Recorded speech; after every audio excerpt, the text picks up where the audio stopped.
বিচার বিভাগও হবে স্মার্ট। প্রধানমন্ত্রী দৈনিক শিক্ষা.com ডেস্ক 24 ফেব্রুয়ারি 2024 প্রধানমন্ত্রী শেখ হাসিনা বলেছেন, স্মার্ট বাংলাদেশ করব বলে আমরা যে ঘোষণা দিয়েছি 41 সালের মধ্যে বাংলাদেশ স্মার্ট হবে। আমাদের বিচার বিভাগও স্মার্ট বিচার বিভাগ হবে। আমি সেটাই চাই।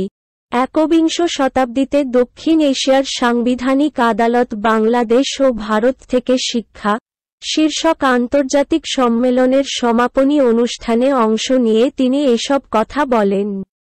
আজ শনিবার বেলা 11টায় আন্তর্জাতিক সম্মেলন কেন্দ্রে এই অনুষ্ঠান শুরু হয়।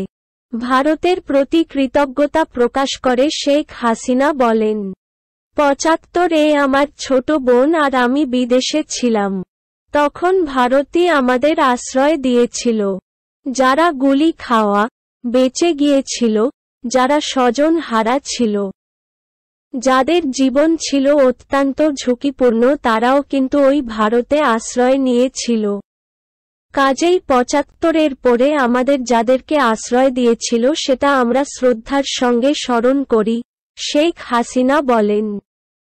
জাতির পিতা বঙ্গবন্ধু কি চেয়েছিলেন?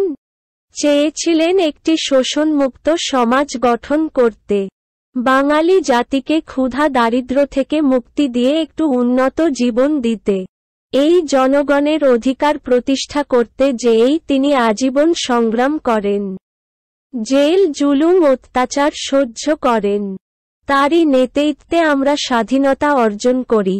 শিক্ষাসহ সব খবর সবার আগে জানতে দৈনিক আমাদের বার্তার ইউটিউব চ্যানেলের সঙ্গেই থাকুন।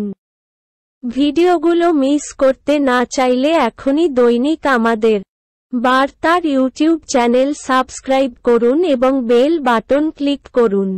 বেল বাটন ক্লিক করার ফলে আপনার স্মার্টফোন বা কম্পিউটারে স্বয়ংক্রিয়ভাবে ভিডিওগুলোর নোটিফিকেশন পৌঁছে যাবে। দৈনিক আমাদের বার্তার ইউটিউব চ্যানেল সাবস্ক্রাইব করতে ক্লিক করুন।